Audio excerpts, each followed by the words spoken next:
Eh, Buenas tardes a todos en Argentina y en los horarios respectivos del resto del mundo.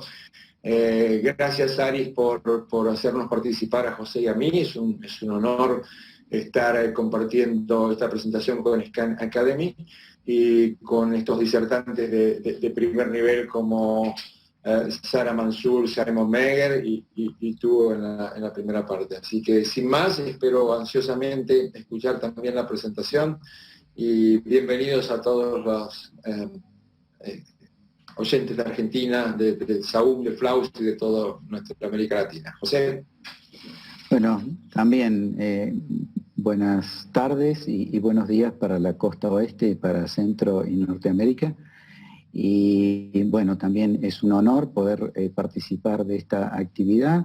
Gracias, Ari, por la invitación. Y yo me voy a centrar en el segundo trimestre y después, y la razón de ello es que la mayoría de las displasias esqueléticas se descubrirán en esa edad gestacional. Vamos a adoptar un enfoque basado en el problema para tratar de llegar lo más cerca posible al diagnóstico. Como dice Prashant, la impresión inicial de el esqueleto es fácil, pero ¿cómo llegamos al diagnóstico? Entonces empezamos a pensar en el examen ecográfico estándar del esqueleto, en el estudio de normalidad para mirar el contorno del cráneo, la columna, los huesos largos y mirar cada uno de los segmentos de las extremidades. Es muy importante, no se necesita mucho tiempo, no tienen que medir cada hueso en el estudio de rutina, pero obviamente si les preocupa un problema esquelético en particular, se debe medir cada segmento.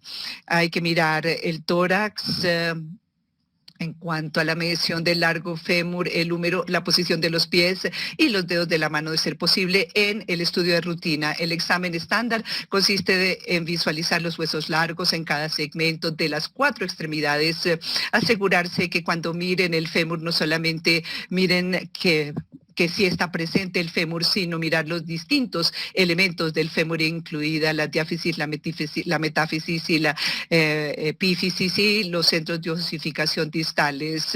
Un corte transversal a través de la pierna nos permite descartar tálipes con un alto grado de precisión, asegurarse ver tibia y peroné, radio y cúbito y también las mediciones estándar del húmero y del fémur. Y obviamente también si ven segmentos de las manos y los dedos de los pies, es excelente. Yo sé que no siempre es posible en un examen de rutina, entonces si no tienen ninguna preocupación, ninguna duda y el bebé tiene la mano cerrada, el solo hecho de poder contar los dedos será suficiente, no tienen que ver cada uno de los segmentos individuales, pero si tienen alguna duda, alguna sospecha de un problema esquelético y están haciendo la valoración formal del esqueleto, tienen que esperar tomarse el tiempo para poder ver cada uno de los dedos de las manos y los pies.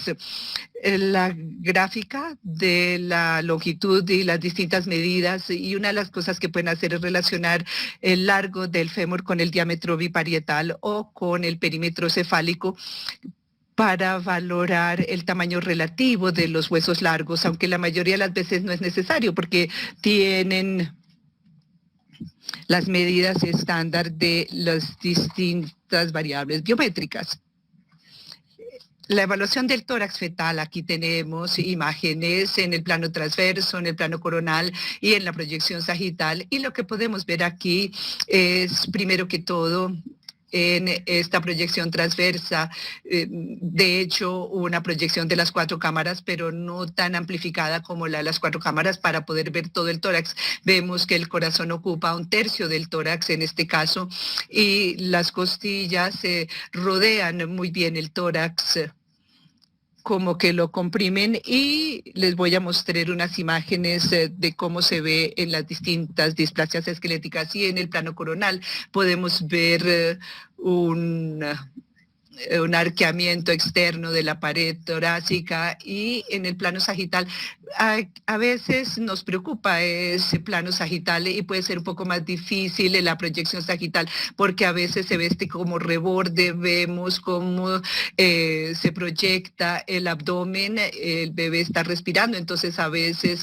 vemos lo que parece algo exagerado acá, y el plano sagital tal vez no sea siempre el mejor para poder buscar un tórax pequeño. Yo creo que la proyección coronal es muy valiosa, lo mismo que la proyección transversa, y con experiencia también puede lograr una muy buena impresión a partir del plano sagital. Pero yo siempre en mis charlas digo, no esperen hasta tener un caso muy difícil en donde no saben o no están seguros de lo que está pasando para mirar por primera vez la pared de tórax en el plano sagital o en el coronal. Vuélvanlo un hábito cuando tengan tiempo adicional en un feto normal. Tómense el tiempo para mirar la anatomía normal, y al reconocer la anatomía normal y hacerlo muchas veces, entonces cuando encuentren un caso difícil van a tener una impresión inmediata por reconocimiento de los patrones, y así podrán reconocer lo que es anormal. Aprovechen los pacientes de rutina para poder acostumbrarse a lo que es normal. Y la circunferencia torácica también se puede medir en términos de evaluar objetivamente el tamaño. Y ese es el examen estándar que van a realizar para la valoración del esqueleto. Y ahora voy a empezar a hablar un poco acerca de las displasias esqueléticas. Y a veces la gente se asusta ante las displasias esqueléticas, y nosotros tres vamos a tratar de cierta manera, quitarle el misterio y la preocupación para cuando vean un caso de un esqueleto anormal. Y en parte la razón por la cual preocupan las displasias esqueléticas es porque es un grupo de trastornos muy heterogéneo. Piensen en la diferencia entre la displasia tanatofórica severa, que está al extremo del espectro, muy temprano en la gestación con mucha anormalidad, y algo como una acondroplasia que está en el otro extremo del espectro. Y pensemos, por ejemplo, en osteogénesis imperfecta, fracturas, hipomineralización, y esas cosas se pueden confundir a veces. Y un gran número también de síndromes y de nombres pueden parecer una barrera para poder comprender estas displasias. Y también la clasificación. Si ustedes abren un texto sobre displasias esqueléticas, se ve muy complicada toda la información. Entonces, en lugar del esquema complicado de condrodisplasias, osteodisplasias, etcétera, voy a adoptar un enfoque basado en el problema. Y voy a comenzar con este enfoque basado en el problema, en donde hace uno una ensonación, el examen de crecimiento, y encuentra uno un fémur corto, porque creo que esa es la razón más común y la forma más común de encontrar la displasia esquelética. Hemos hecho las mediciones, el perímetro cefálico abdominal dentro del rango normal, pero el fémur está muy corto. Entonces, ¿qué hacemos en ese caso? Y lo que voy a tratar de hacer es guiarlos a través de las distintas formas de evaluar esta situación. Lo primero que hay que hacer es ver ¿cuál es la edad gestacional en que observamos por primera vez esta situación? Entonces, volver atrás y preguntarnos, ¿esto fue algo que comenzó al inicio del embarazo, a las 11, 12 semanas? ¿Es algo que vi a las 20 semanas o es una presentación tardía? Es decir, el examen de 20 semanas es muy normal y es la primera vez que veo estos huesos largos, cortos, es a las 28 semanas. Y esa es una diferencia importante, la edad gestacional temprana versus tardía para el inicio. Y no siempre tenemos estudios seriados para todo el mundo. Puede que una mujer se presente tardíamente en el embarazo para la primera imagen, pero mirar atrás lo más posible que se pueda.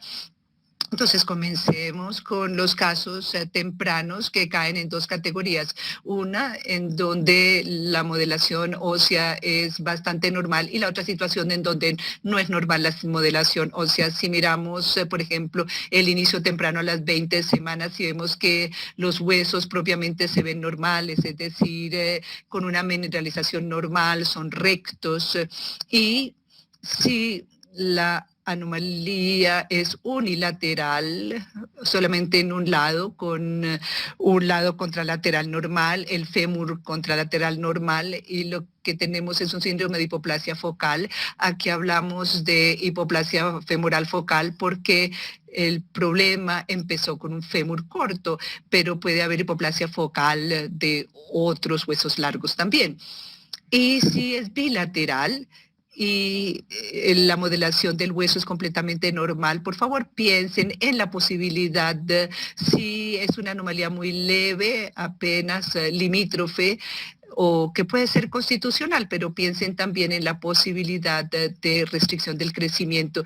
Y yo creo que es muy importante, y yo creo firmemente, que el Doppler de la arteria uterina debe ser parte de esta valoración esquelética, y yo lo tengo aquí para presentárselo en varios casos. Este fue un estudio que hicimos nosotros en St. George con fémures cortos aislados, bebés que nos remitieron a nosotros con un fémur corto, menos del centil 3, y por lo demás los otros huesos se veían normal, y todas estas mujeres tenían un examen previo para trisomía 21 por la rutina que se hace en el primer trimestre. Y en este grupo de 80 mujeres de este estudio no encontramos ninguna anomalía cromosómica, y era porque se había hecho un tamizaje previo en ellas. Entonces recordemos que un fémur corto aislado realmente es un marcador bastante pobre de síndrome de Down.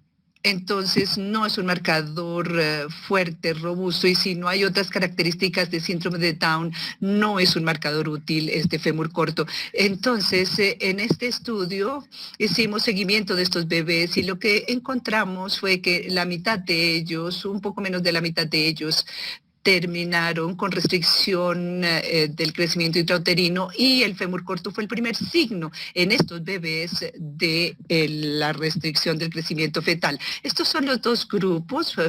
Tenemos la mitad de ellos no explicados y la otra mitad con restricción del crecimiento, o algunos casos falso positivos, pero cuando volvimos a medir, los fémures permanecieron en el rango normal durante el embarazo. Si miramos aquí, el 90% de estos bebés que tuvieron restricción del crecimiento tuvieron un Doppler anormal de la arteria uterina. Entonces el Doppler no como prueba de tamizaje como pensamos para el Doppler para preeclampsia, sino como una ayuda realmente para ayudarnos a llegar a un diagnóstico. Hemos visto el bebé, vemos que las extremidades son cortas, y si son muy anormales las arterias uterinas, entonces uno de los diagnósticos diferenciales más importantes es la restricción del crecimiento. Si es muy normal el Doppler, es poco probable que sea un problema placentario, y tenemos que pensar más entonces en un problema esquelético. Y observemos que los bebés con restricción del crecimiento finalmente tuvieron un centil de peso al nacer muy bajo, un centil muy bajo, pero incluso el grupo no explicado tuvo un centil bajo de peso al nacer, un centil 5, bebés pequeños, obviamente. Entonces definimos que la restricción de crecimiento debe llevarse al parto antes de las 37 semanas, pero incluso los bebés no explicados también eran pequeños para la edad gestacional. Entonces, esa es la modelación normal de los huesos. Si es normal, puede uno quedar bastante tranquilo, pero obviamente hay algunas condiciones genéticas que deberíamos considerar, como la mutación SHOX, a la cual se referirá Sahar. Ahora veamos qué pasa con la modelación anormal. Pueden ser distintas cosas. Veamos estas imágenes. Aquí tenemos un fémur y podemos ver que en el centro del fémur hay un ángulo agudo que sugiere quizás la presencia de una fractura o algún arqueamiento. Hay que tener cuidado al tratar de distinguir los huesos arqueados de huesos con fracturas. Aquí tenemos otro caso y podemos ver que los tejidos blandos parecen demasiado grandes con respecto a los huesos, y aquí tenemos algo que es más convincente de una fractura, un ángulo grande ahí en el medio de la diáfisis de este hueso largo. Entonces, si pensamos en la modelación anormal de los huesos, pensemos en 4 categorías diferentes, por favor. La primera, los huesos arqueados o fracturados, luego los huesos hipomineralizados. En tercer lugar, buscar la polidactilia en estos bebés y síndromes de polidactilia polidactilia y finalmente mirar la forma y el tamaño de la cabeza para buscar cualquier caso de microcefalia. Y aquí tenemos la displasia tanatofórica, que viene en dos tipos, el tipo 1, en donde tenemos unos fémures arqueados muy anormales, la imagen clásica de receptor de teléfono, y la de tipo 2 en donde vemos los fémures rectos, como vemos aquí en esta radiografía, pero con la presencia clásica de un cráneo en forma de trébol. Dos tipos de displasia tanatofórica. Aquí la de tipo 1 en donde tenemos estos huesos arqueados y la de tipo 2 con huesos rectos, y el largo del fémur desde muy temprano en la gestación podemos ver que están en la línea azul muy pequeños en comparación con lo que debería ser el rango normal. Entonces fácil de reconocer desde una edad gestacional temprana, pero muchas veces no se detecta sino hacia las 20 semanas, y Simon hablará de lo que puede mostrarnos el estudio del primer trimestre. Y aquí tenemos la displasia tanatofórica de tipo 2 con esa forma característica del cráneo en forma de trébol. Para quienes no saben la palabra clover en inglés, es el trébol que vemos allí en la trifolia. De allí viene esta expresión. Las extremidades en la displasia tanatofórica, podemos ver que las extremidades son cortas, achatadas, y hay mucho tejido blando alrededor de estos huesos cortos, con los centros de osificación que no son normales realmente, los huesos muy pequeños universalmente, y tenemos tejido blando redundante alrededor del bebé y también hidrops fetal, como podemos ver en la displasia tanatofórica, y también podemos verla en otras condiciones como en acondrogénesis, acondroplasia, cuando somos cigoto, y también el síndrome de costillas cortas y polidactilia, como veremos más adelante. Aquí mirando el tórax, les voy a mostrar el tórax normal en el lado izquierdo, y este es el tórax en la displasia tanatofórica. Podemos ver esa redundancia de tejidos blandos alrededor de las costillas y un tórax muy anormal, con una relación anormal entre el tórax y el abdomen muy grande en comparación con el tórax al mismo aumento.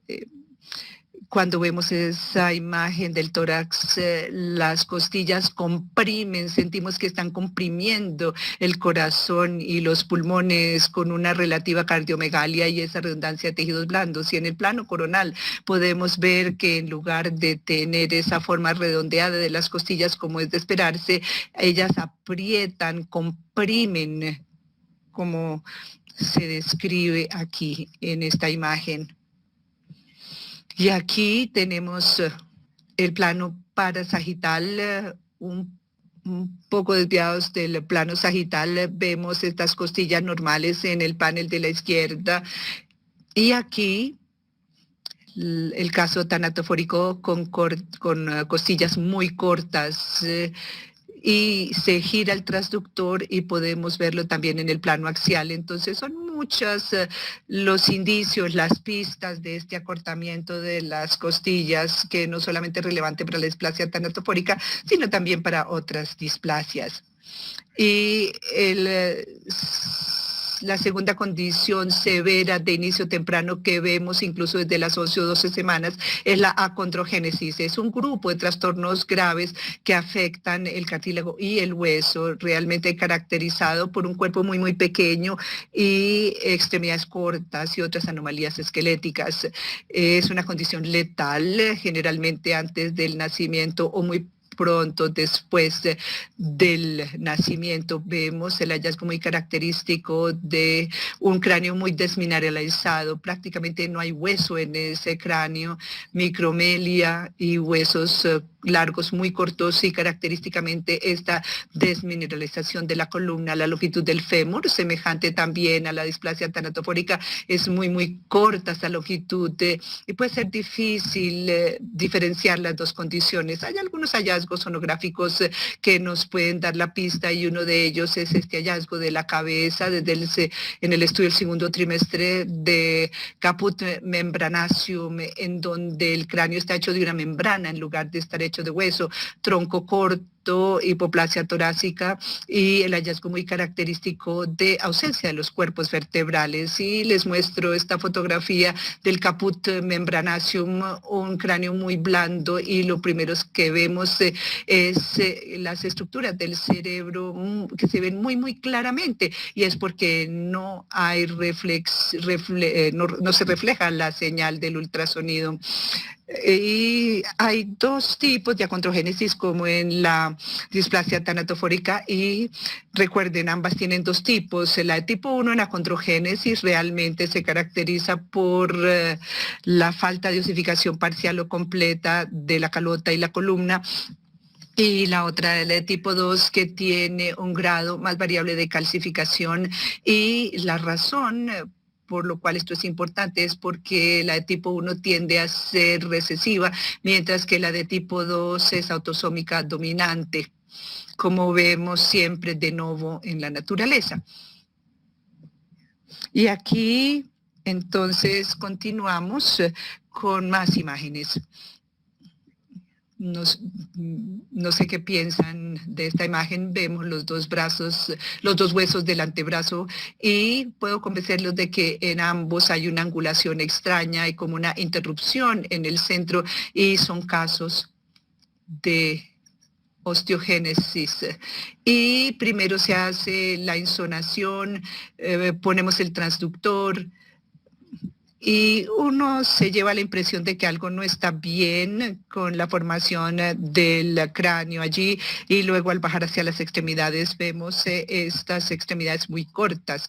Y es importante en el estudio de valoración esquelética mirar, de ser posible, todas las estructuras diferentes, todos los huesos diferentes, y acá bajando a las extremidades inferiores, como pueden ver allí, se ven muy cortas las extremidades. Entonces, esta condición que es, bueno, pensamos podría ser acondrogénesis, pero tenemos una columna con mineralización normal, podría ser displasia campomélica, pero las escápulas son normales.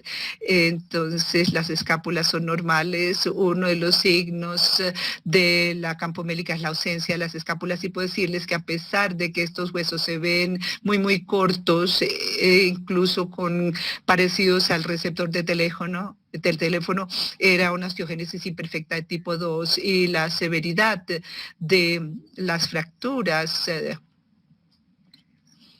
dentro de los huesos largos, muchas fracturas, significan que en últimas lo que sucede es que se acortan los huesos, pero vemos estos ángulos muy agudos en el hueso, y lo vemos en estas imágenes en 3D. Esta es la osteogénesis imperfecta de tipo 2. Hay muchos tipos diferentes de osteogénesis imperfecta. Sahar me corregirá, pero yo creo que la última vez que lo vi eran 8 tipos, y la de tipo 1 es la más común. La mitad de la osteogénesis imperfecta es de tipo 1, y se asocian con fragilidad leve de los huesos y relativamente pocas fracturas, pero la que vemos en el embarazo generalmente es la de tipo 2, que es una anomalía del gen del colágeno. Entonces, realmente es un tipo extremadamente grave, y es el tipo que causa la muerte debido a complicaciones respiratorias y cardíacas. Y aquí podemos ver fracturas costales, y se puede utilizar la amplitud máxima también en 3D o en VOI para mirar los huesos, y eso ayuda. Y una de las características y cosas peligrosas, una de las cosas que produce problemas graves en osteogénesis imperfecta, aparte de los huesos largos, son las fracturas costales, que producen esta rotación interna de las costillas, como vemos allí en la proyección axial.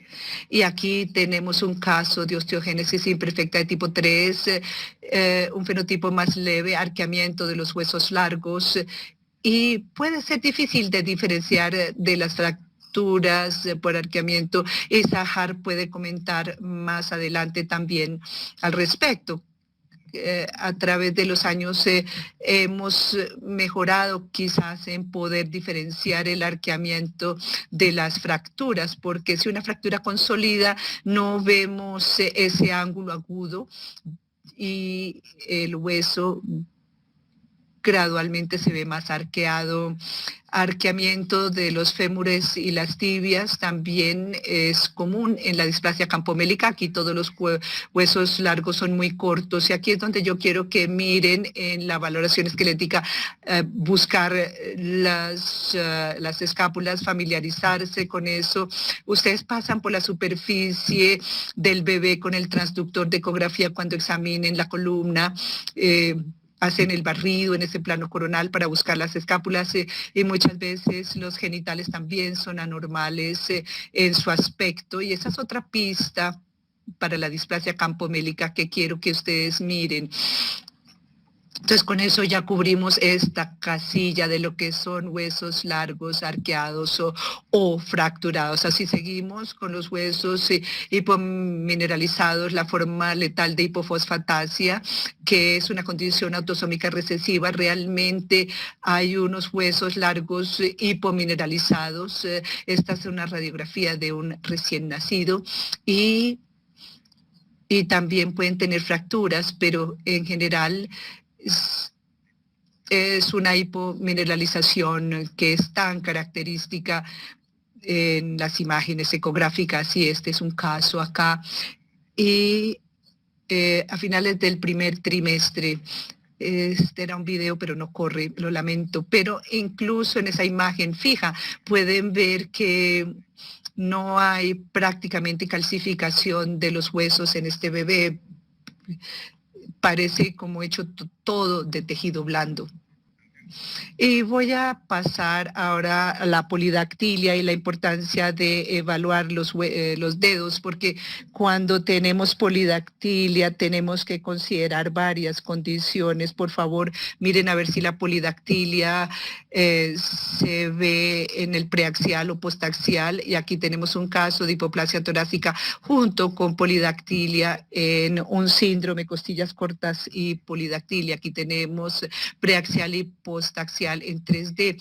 Hay tres condiciones en las que tenemos que pensar el síndrome de costillas cortas y polidactilia, que es como un continuo, y Sahar nos puede explicar un poco más cómo es que estas tres condiciones interactúan y se conectan entre sí. Tenemos este síndrome de costillas cortas y polidactilia, el síndrome de Ellis-Van Creveld o el síndrome de John, la displasia torácica asfixiante, como también se conoce, y los tres tienen costillas cortas, estructuras óseas anormales y polidactilia. En el síndrome de John, el acortamiento de las extremidades es más leve, y en el Ellis-Van Creveld tiende a ver la polidactilia como preaxial y no postaxial. Entonces, este es un diagnóstico diferencial entre estas tres condiciones. Y terminando ya con la modelación de los huesos antes de las 24 semanas, antes de pasar al siguiente grupo, el arqueamiento puede ser difícil de diferenciar de las fracturas. Las dos sugieren diagnósticos de acondrogénesis, displasia tanatofórica, displasia campomélica u osteogénesis imperfecta. Si hay una hipomineralización definitiva, hay que pensar en hipofosfatasia, pero la osteogénesis imperfecta también se asocia con hipomineralización, y la polidactilia se es característica a comienzo de la gestación con el síndrome de costillas cortas y polidactilia, o pensar también el de Ellis-Van Creveld. Y para las displasias de presentación tardía, ya hemos cubierto las condiciones de polidactilia, entonces me voy a concentrar en la acondroplasia.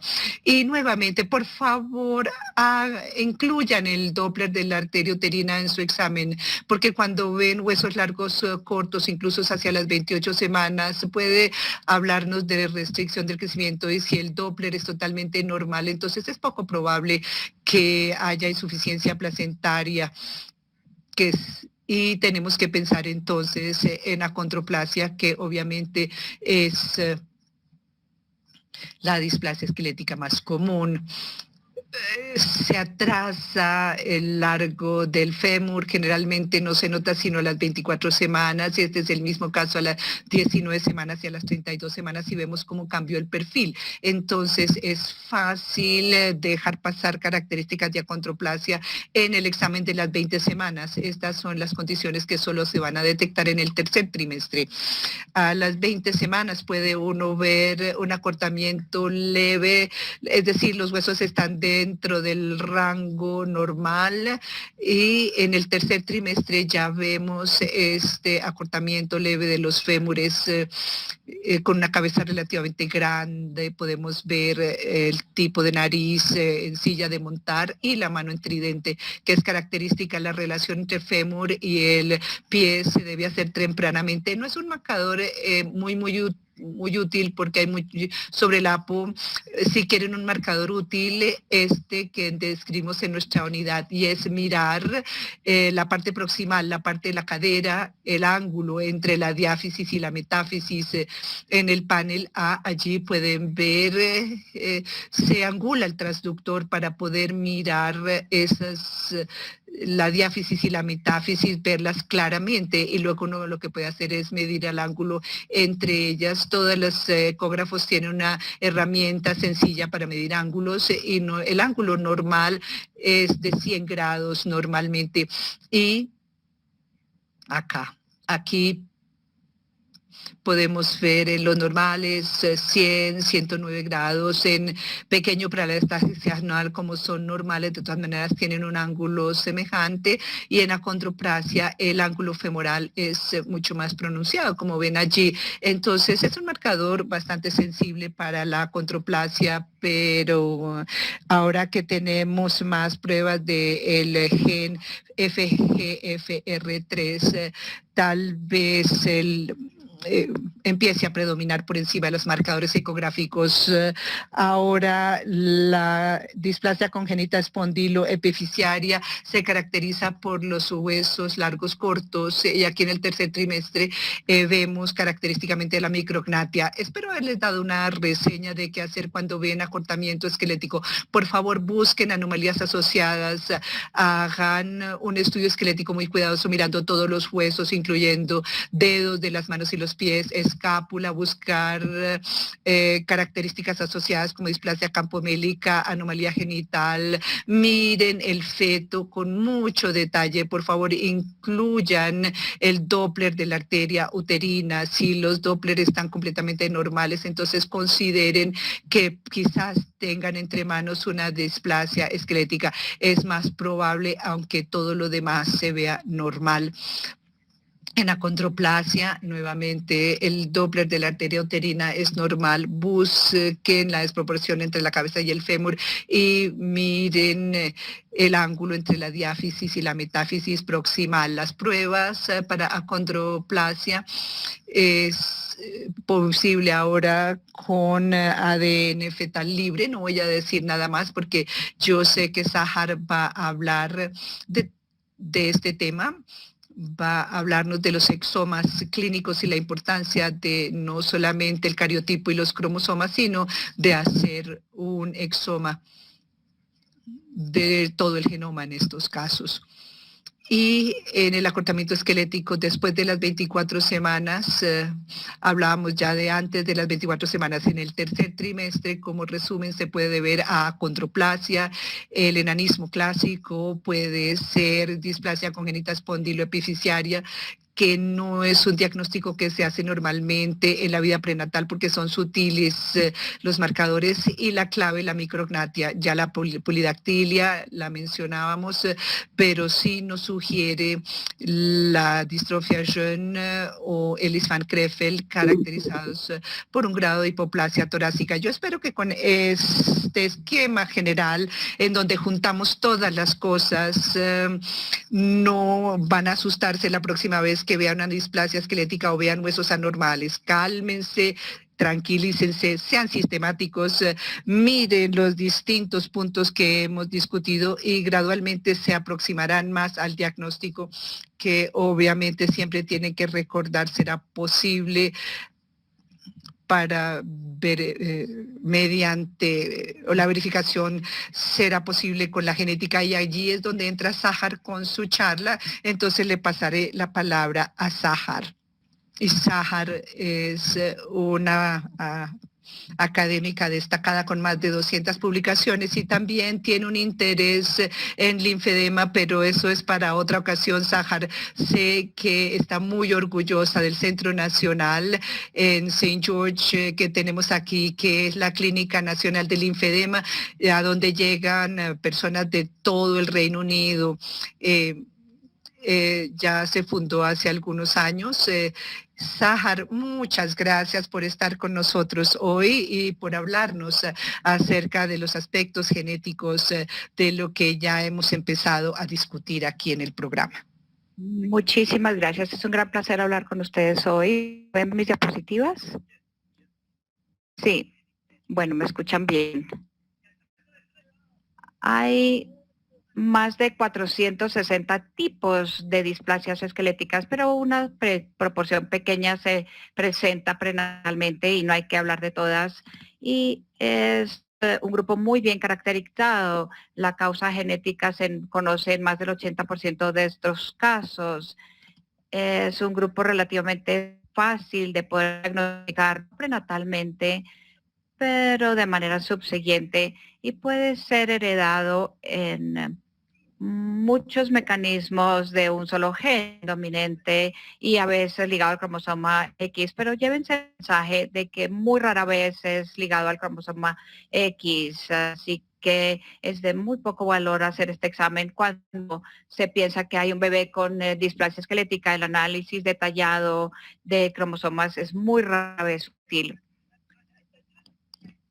¿Qué tanta genética conoce el auditorio? Y Aris me dijo, es fiable, así que voy a comenzar por algo muy básico y me perdonan si es demasiado básico, pero estoy seguro que para algunos de ustedes va a ser útil. Imagínense que todos los participantes que están aquí, cada uno es un libro dentro de una biblioteca y la composición genética de cada uno de ustedes está en uno de estos libros, así que ustedes toman un libro, una persona, un feto de la biblioteca y le echan una mirada. Y cada capítulo de un libro representa los cromosomas. Entonces los cromosomas son paquetes de genes o palabras y cada capítulo es un cromosoma. Y el análisis detallado, el arreglo de cromosómico muestra si faltan páginas. No lee las palabras, solamente mira si faltan una u otra página o muchas páginas. Así que el nivel de representación está a nivel cromosómico. No se pueden ver los trastornos de un solo gen. En los trastornos de un solo gen tenemos un error, por ejemplo, en una palabra escrita y cambia el significado de esa palabra. Aparentemente este libro vendió millones de copias por un cambio en una palabra, de vida de mujer a mujer, de vida a esposa. Si miramos los trastornos genéticos, rara vez hacemos análisis detallado, análisis cromosómico detallado. Es diferente en muchos países, pero no es una prueba útil para displasia esquelética. Si saben con qué se están encontrando, saben exactamente qué gen es, uno pediría un secuenciamiento de Sanger, que es una secuencia muy precisa de un solo gen. En algunas condiciones, tales como la acondroplasia o la displasia tanatofórica, sí podemos mirar el ADN libre en circulación materna haciendo diagnóstico prenatal. Se puede mirar la sangre de la madre y detectar mutaciones fetales, pero apenas en muy pocas condiciones. Es una prueba supremamente específica. Y estamos mejorando. Ahora podemos hacer un panel genético que mira entre 2 y 30 genes buscando la causa. Si uno sabe cuál es, si sabemos que es displasia esquelética, pero no cuál, se puede hacer un panel genético, pero estamos mejorando incluso más en el Reino Unido. Podemos hacer secuenciamiento de exomas rápido, mirando todos los genes clínicos, los que pueden ocasionar una enfermedad, y de una vez tenemos resultados las 2 semanas. Es una prueba supremamente buena y se está volviendo cada vez más útil.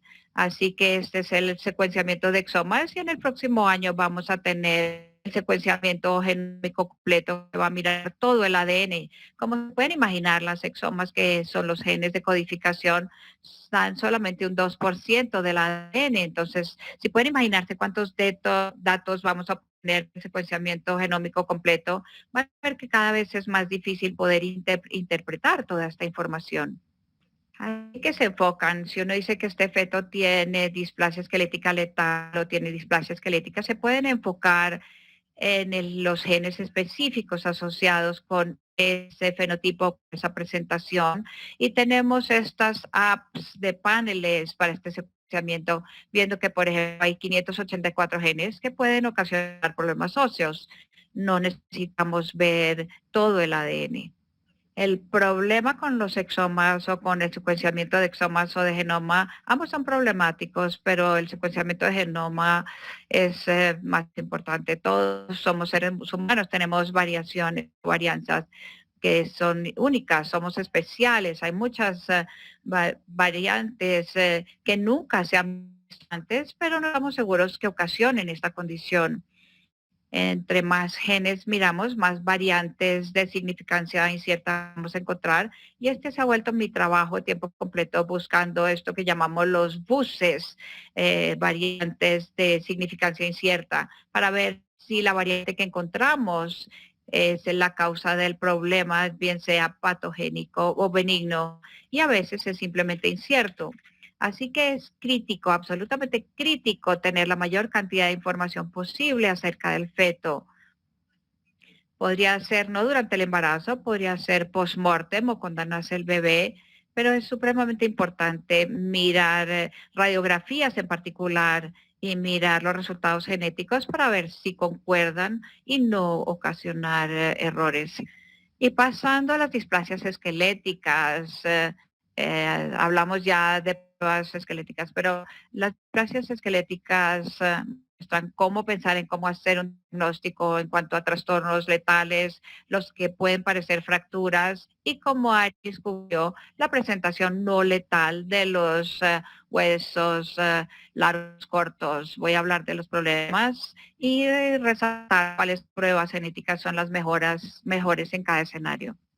Tomamos la historia clínica del embarazo, si hay sangrado materno, enfermedades maternas, si hay medicamentos, si son gemelos, porque como Aris mencionó, el retraso de crecimiento intrauterino es la causa de estos huesos largos cortos. Los resultados bioquímicos, la sonolucencia nucal, para ver si esto representa trisomía 21 con fémur corto. Si el riesgo es muy bajo, el riesgo de trisomía 21 es muy baja también. Si hay estatura corta en la familia o hay otros problemas en la familia, si ha habido pérdidas anteriores de embarazo, los padres son cortos de estatura, si los padres tienen alguna consanguinidad por el riesgo de trastornos recesivos, la edad parental, especialmente la edad paterna. La edad paterna está asociada con acondroplasia y con displasia tanatofóbica y también con el síndrome de Apert. Esto, si tenemos un padre añoso, especialmente si el esposo es de edad avanzada, podríamos pensar en estas tres condiciones. Y a menudo ayuda a mirar la estatura y la proporción de los padres. Uno está mirando a la mujer acostada y es difícil ver que no sea muy alta, así que es útil observarla cuando entra a la sala o cuando sale de la sala y mirar a su pareja también. ¿Y por qué preocuparse por esto? Si tiene uno que saber exactamente por qué, cuál es el diagnóstico. Bueno, yo creo que sí, porque ayuda a predecir el pronóstico y les voy a dar algunos ejemplos durante esta charla. Les ayuda a buscar asociaciones y complicaciones, si van a haber discapacidad intelectual, problemas ortopédicos, algunas de estas condiciones asociadas con hipoacusia o con problemas visuales. Es importante también para la pareja porque podrían estar entristecidos con este embarazo, pero la pregunta más crítica es si esto va a suceder nuevamente. Así que si hay un diagnóstico preciso, de manera precisa también se puede dar el riesgo de que esto suceda nuevamente y permitir pruebas en un estadio más temprano en el siguiente embarazo. Así que creo que es muy importante ser precisos, tan precisos como se pueda acerca del diagnóstico, y creo que las causas genéticas ya son conocidas en tantas displasias esqueléticas. Este es el mejor grupo para tener un diagnóstico preciso. Si uno ve huesos largos cortos en las imágenes de la semana 11 a 14, seguramente será una displasia esquelética letal. Si se ve a las 20 semanas, seguramente es no letal. Y se ven en el tercer trimestre, seguramente es insuficiencia placentaria o restricción de crecimiento intrauterino. Sin embargo, como todos ustedes saben, hay un traslapo significativo, así que no puede ser categórico acerca de estas definiciones. Sí hay que pensar en si podría ser de todas maneras displasia esquelética en el tercer trimestre o si sigue siendo letal aún si se presenta más tarde. Entonces los trastornos letales.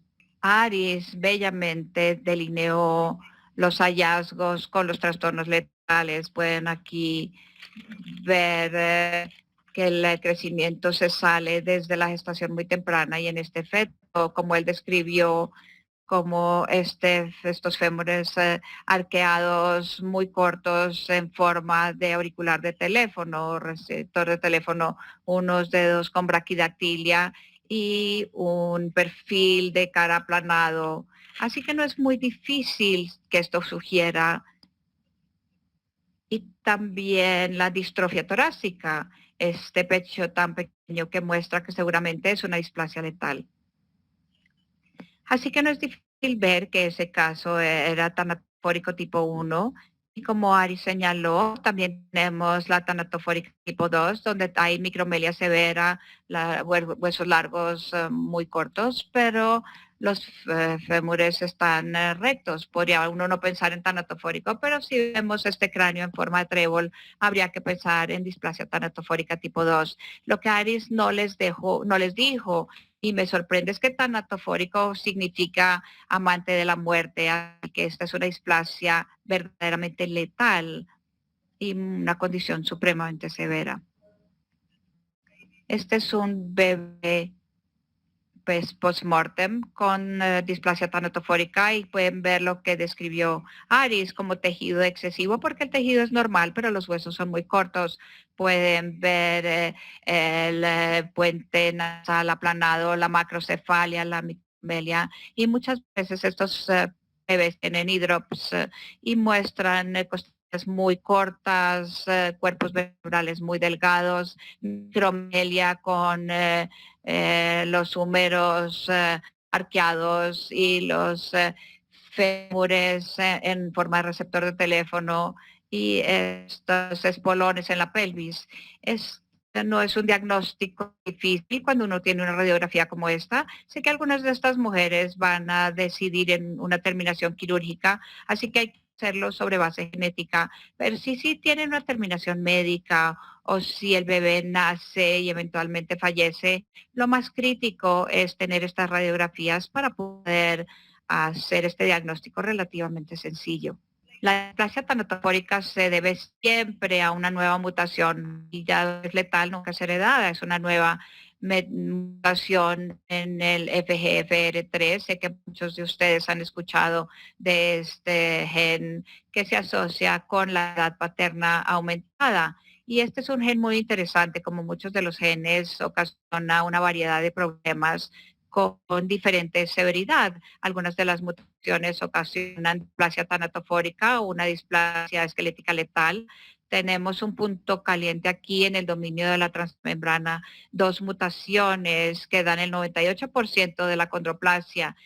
Una prueba genética muy fácil de hacer, esta es la acondroplasia, y tenemos una forma más leve de displasia esquelética que se llama la hipocondroplasia, donde tienen muy pocos problemas, son ligeramente más altos que los de acondroplasia y también son los mismos genes, así que el mismo gen puede ocasionar un espectro de condiciones. Si tienen un bebé o un feto con displasia tanatofórica, el riesgo de recurrencia, porque es letal, nunca es heredado, el riesgo de recurrencia es muy, muy bajo. Yo he mirado la literatura y no hay recurrencia convincente, así que declaramos que 1 de cada 1000 como riesgo de recurrencia. Así que más que hacer una prueba invasiva para buscar para embarazos siguientes, hacemos diagnóstico prenatal no invasivo buscando la mutación tanatofórica del embarazo anusal anterior, y esto le da mucha calma al embarazo, aunque se alcanza a ver en las imágenes de los 12 semanas, pero se puede hacer una prueba no invasiva a los 10 semanas. Es una prueba muy útil.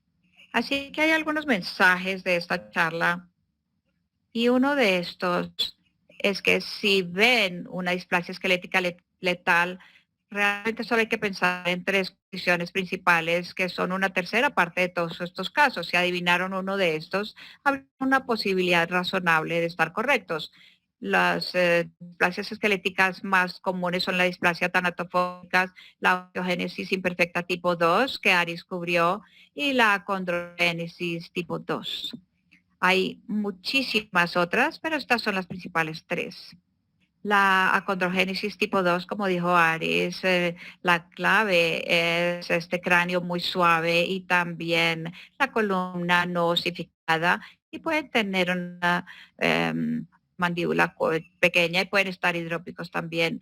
Podrían hacer un diagnóstico específico.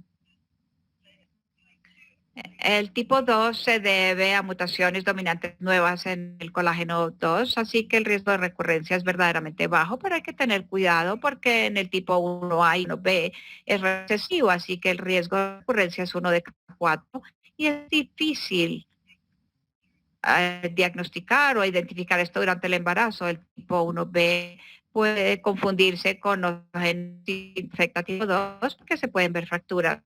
Así que nuevamente esto es algo que hay que ver eventualmente o diagnosticar eventualmente, pero no durante el embarazo. La osteogénesis imperfecta tipo 2, ven mineralización disminuida, ósea, angulación de las extremidades, fracturas, pero los huesos pueden verse arrugados como un acordeón. Así que uno podría no reconocer que están fracturados, pero sí se ven anormales. Así que se nos ha escapado osteogénesis imperfecta tipo 2, pero eventualmente hicimos el diagnóstico. Hay 3 tipos de osteogénesis imperfecta tipo 2, pero todos varían en severidad. El tipo 2B es el más severo, 2C, perdón, no se ven muchas veces el cráneo, y el tipo 2A y 2B, pero todos pueden ser ocasionados por los mismos genes.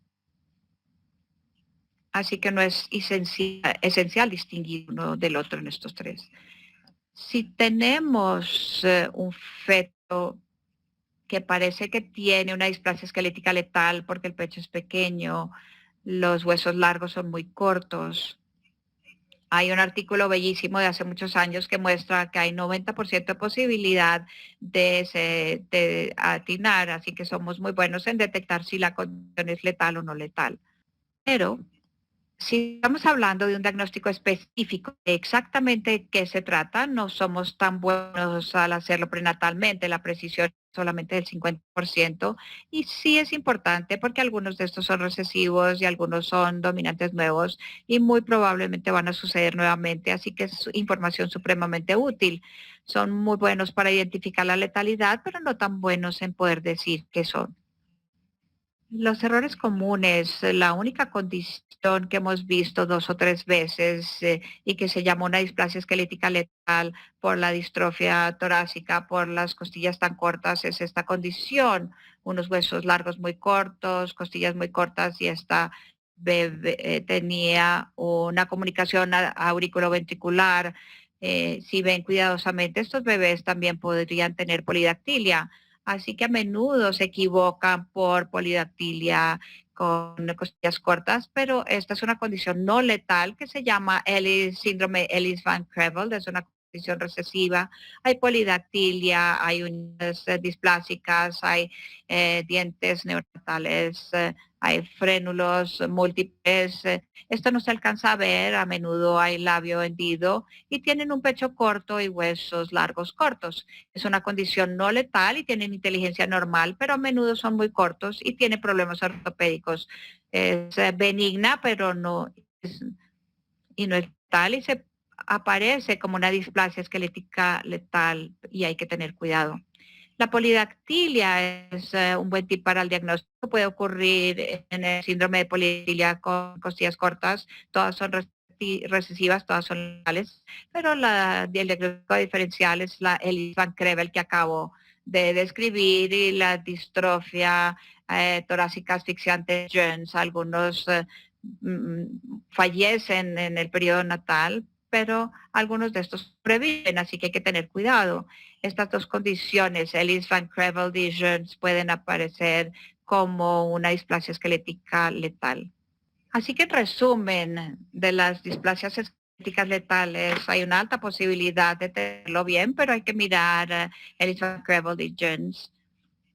Y siempre ayuda mirar post-mortem o con radiografías antes de las pruebas esqueléticas, porque si piensan que esta anatofórica es una prueba económica muy fácil de hacer, si es una de las displasias más raras, hay que hacer un secuenciamiento de exomas completo y almacenen ADN de la muestra de coriónica. Estas son terminaciones quirúrgicas, se traten de guardar tejido para poder tener la posibilidad de hacer un diagnóstico en estos bebés. Y el siguiente escenario es cuando pensamos que estamos viendo fracturas y nuevamente hay muchos errores. He caído en muchos de ellos o en todos. Y lo que parece una fractura no siempre es una fractura. Aquí tenemos un caso, tiene algo de angulación del fémur, parece como si estuviera quebrado, la mineralización del cráneo no está tan mal, pueden ver arqueamiento del fémur, aquí pueden ver una fractura del fémur. Y esto podría ser osteogénesis tipo 1 o tipo 4, que se las voy a explicar. Y en osteogénesis imperfecta, los huesos largos normalmente están en el quinto centil, no son muy cortos, pero pueden ser ligeramente cortos. Pueden ver estas fracturas. Pueden ver longitud femoral ligeramente corta. Y esta es osteogénesis imperfecta tipo 3. Aquí tenemos un bebé con osteogénesis imperfecta tipo 3. Es muy severa, pero no severa, una forma de osteogénesis imperfecta no letal, muchas fracturas con formación de callo. Pueden ver costillas muy delgadas, algunas veces se ven fracturas en las costillas y la densidad ósea está reducida. Estos niños tienen muchísimos problemas con las fracturas. El tratamiento está mejorando, ahora se les dan bisfosfonatos de manera regular que reduce el número de fracturas, pero es una condición bastante mala. Aris habló de los diferentes tipos y tiene razón, hay 8 tipos, pero los 4 más comunes son estas 4 y están en el orden equivocado en mi cerebro. Siempre me acuerdo en el orden malo. El tipo 1 es el leve no letal, que no se ve prenatalmente. El tipo 2 es letal perinatal muy severo, que tanto Alex y yo hemos descrito. El tipo 3 pueden ver prenatalmente con fracturas. Estas a menudo sobreviven, pero es muy severo. Y el tipo 4 es moderada. Así que está en el orden invertido. Y pueden identificar algunas de estas prenatalmente. El colágeno 1, las mutaciones en el colágeno 1 son la causa en la mayor parte de estos, pero hay algunas formas recesivas. Las pruebas genéticas son muy útiles para poder mirar el riesgo de recurrencia. Entonces, si tienen un bebé con una mutación en el colágeno 1 con osteogénesis imperfecta, pero los padres no están afectados, el riesgo de recurrencia en este grupo es muy alto, de 5 a 7%, considerando que los padres no están afectados y que es una mutación dominante nueva, el riesgo de recurrencia es alta y esto se debe a que algunos de los padres algunas veces tienen una mutación en más de un huevo o un esperma. Entonces es diferente del riesgo de recurrencia de acondroplasia o tenatofórica, es mucho más alto y ahí se pueden ofrecer pruebas prenatales para el siguiente embarazo. Las pruebas no invasivas son una opción, pero no una opción buena porque casi todos tienen esta mutación única y hay que hacer una prueba, un diagnóstico prenatal único, especial, es muy costoso y seguramente no es una buena opción. Seguramente es mejor ofrecer una muestra de vellos coriónicos. Y siempre se pensaba que si uno veía una fractura prenatalmente, siempre era tipo 2 o tipo 3, osteogénesis imperfecta tipo 2 o tipo 3, pero siempre he visto tipo 1, tipo 4, con 1 o 2 fracturas prenatalmente, así que hay que tener cuidado, que podría no ser tan severa como uno piensa, a menos por supuesto que haya señales de letalidad. Sé que no estoy sola en cometer este error, un feto que parece como si tuviera fracturas de los huesos largos, mineralización normal en el cráneo y curvatura de los huesos largos. Esta es una pareja a la que les dije que el bebé muy probablemente tenía osteogénesis imperfecta tipo 3, no de la forma letal. Se presentó a las 20 semanas con estos huesos angulados y estaba muy segura, pero ella no quería pruebas invasivas, insistió en seguir con el embarazo sin ninguna pruebas adicionales y por supuesto estuvimos de acuerdo.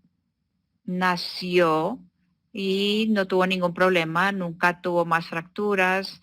Estaba bastante enojada la madre. Escribió al periódico local y salimos en el periódico por haberles dicho que el bebé tenía enfermedad de huesos, pero tenía hipofosfatasia benigna prenatal, parece osteogénesis imperfecta de manera prenatal y se ha sido publicado y nunca volví a caer en este error porque es un error común y muy fácil de cometer. Es importante porque esta forma de hipofosfatasia benigna prenatal les va muy bien, tienen problemas en los huesos y en las articulaciones, pero tienen inteligencia normal, normalmente es dominante esta forma. Pero también hay formas recesivas que se pueden beneficiar de tratamientos enzimáticos que se pueden iniciar en el nacimiento y en el Reino Unido ya tenemos licencia para utilizar esta enzima. Incluso para las formas más severas de hipofosfatasia puede hacer una diferencia en su calidad de vida, así que es absolutamente crítico poder hacer este diagnóstico para poder tratarlos, para poderles dar un pronóstico correcto con base en las pruebas genéticas. Así que es un error muy común y creo que las personas del mundo entero han caído en este error. Hay muchos tipos de hipofosfatasia, he visto muchos adultos con esta condición. Hay diferencia entre la letal prenatal que Aris mostró, sea muy poca mineralización de cualquiera de los huesos, uno podría ver 1 o 2 cuerpos vertebrales. Tenemos la benigna perinatal, donde la mineralización es normal o parece normal, pero parece como si tuvieran fracturas. No estoy segura de que sean fracturas reales o solamente angulación. Puede aparecer en el bebé, en el niño o incluso en la edad adulta y en algunas formas donde solo se afectan los dientes. Y la clave sería medir los niveles de fosfatasa alcalina de los padres porque se hereda, pero como saben los niveles de la fosfatasa alcalina en las mujeres embarazadas no es muy confiable, así que no es muy útil hacer una prueba genética. Una prueba genética en este escenario es muy útil y el gen para esta condición es el gen de la fosfatasa alcalina y puede ser dominante o recesivo.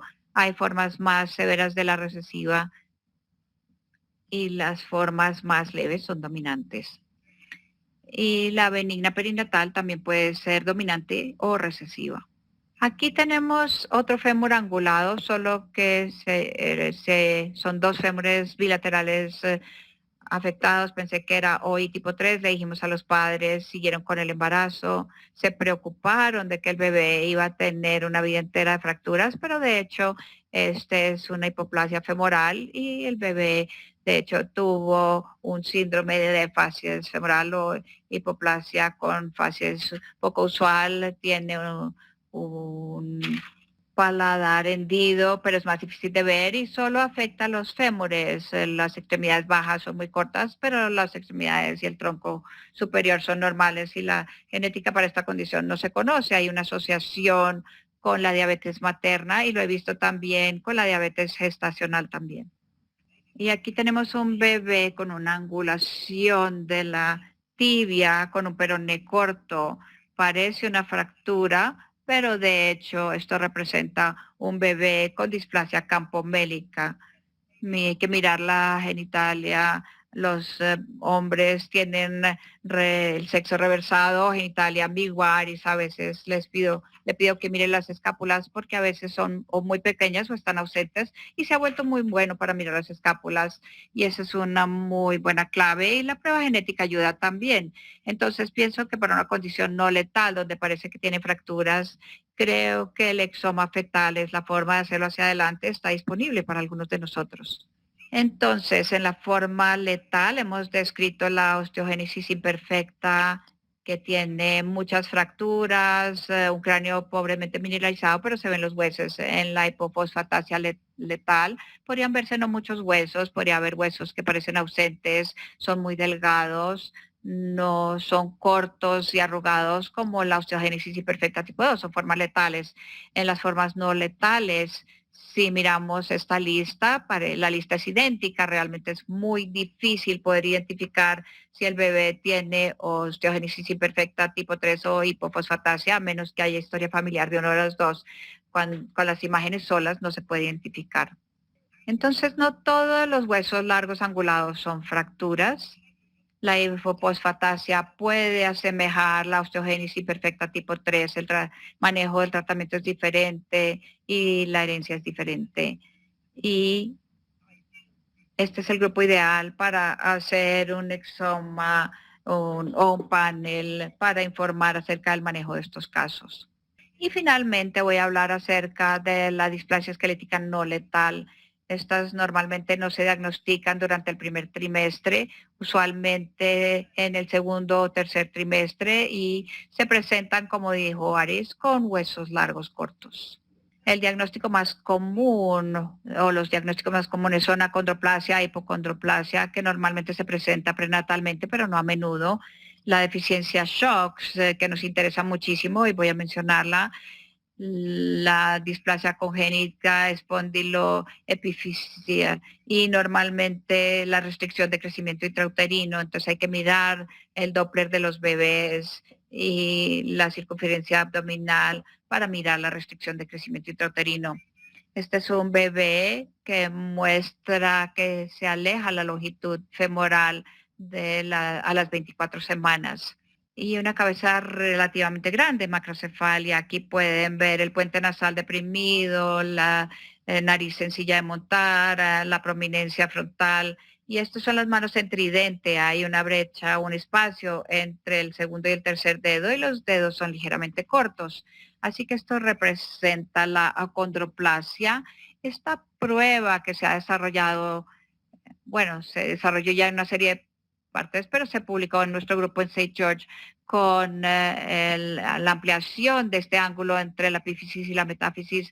Ha sido muy útil para nosotros, especialmente porque esto no se detecta sino hasta el tercer trimestre. Si hay que medir este ángulo, nos da una muy buena idea y pensé que les iba a interesar ver esta radiografía de un bebé recién nacido con acondroplasia que muestra lo que los radiólogos describen como un fémur proximal en forma de cono de helado. Y pueden ver la lucencia en el fémur proximal por esta inclinación de la metáfisis que se puede ver prenatalmente con este ángulo aumentado. Representa exactamente lo que ustedes están viendo aquí en estas radiografías neonatales. Lo otro que ven aquí es el acetábulo tridente y otras características que nos dan la información. Pensé que les iba a interesar ver por qué están viendo este ángulo aumentado. Bien, entonces es una condición autosómica dominante. La mayoría de los casos son errores nuevos en el gen. En un 20%, en 80% no habrá una historia familiar. Si hay historia familiar, el diagnóstico es fácil de hacer. Las pruebas genéticas realmente son económicas y fáciles. Solamente hay 2 mutaciones en el gen FGFR3 que representan el 98%, una prueba muy fácil de hacer. Y lo que hay que recordar es, por favor, recuerden que si ven huesos largos cortos antes de las 24 semanas no es acondroplasia y realmente no se acortan sino después de las 24 semanas. Muchas veces se habla de polidramnios, el bebé parece fuera de la fecha y se hace otro estudio y se detectan los huesos largos cortos. Es una fotografía clínica de esta mano de tridente con esa separación, esa apertura de los dedos y ese espacio entre el segundo y el tercero y el cuarto con dedos cortos, y obviamente todos estamos muy familiarizados con esta condición que es el enanismo clásico. Las pistas, puede ser edad paterna más avanzada, se presentan después de 24 semanas los huesos cortos, puede haber macrocefalia, pueden también detectarlo por los otros hallazgos ecográficos.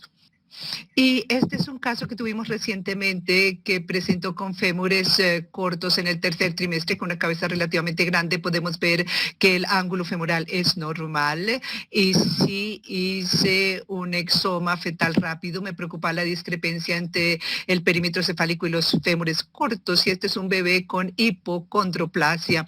Es una forma leve de la mutación FGFR13 y son de un poco de más estatura que en acondroplasia, pero no se ve ese mayor ángulo en la parte proximal del fémur. Las pruebas son fáciles, se pueden hacer invasivas, pero nos sentemos renuentes a hacer pruebas invasivas en el tercer trimestre para no inducir el parto prematuro. Entonces, el diagnóstico prenatal no invasivo NIDP puede ser muy bueno si el bebé tiene acondroplasia, se toma sangre materna y es una prueba altamente confiable. En particular, no es tan útil si la madre tiene acondroplasia, pero si los padres no están afectados, realmente es una prueba muy útil, la hemos utilizado muchas veces. Y nuevamente, si los padres no están afectados, el riesgo de recurrencia es muy, muy bajo, tal vez de 1 en 1000. Puesto que el riesgo de recurrencia es muy pequeño, también ofrecemos diagnóstico prenatal no invasivo para embarazos futuros porque los tranquiliza en el sentido de que el nuevo bebé no estará afectado. Y tenemos o hemos publicado recientemente acerca de la eficiencia de SHOX. SHOX es un gen que está en la punta del brazo corto del cromosoma X. Es la razón por la cual las niñas con síndrome de Turner son de corta estatura. Si hay un error en este gen o si falta, entonces puede presentar estatura corta, no enanismo. Generalmente miden 4 pies 9, 5 pies 1 y pueden presentar en el examen de las 20 semanas con huesos largos cortos, pero no hay otras anomalías, la mineralización es normal y la pista importante en este caso es mirar qué pasa con los padres. Si los padres son de corta estatura, con un poco de acortamiento del antebrazo, en particular, o la deformidad de Madelung, que es como una fractura de Coles, así se ve en las mujeres, sabemos que probablemente sea deficiencia de SHOX.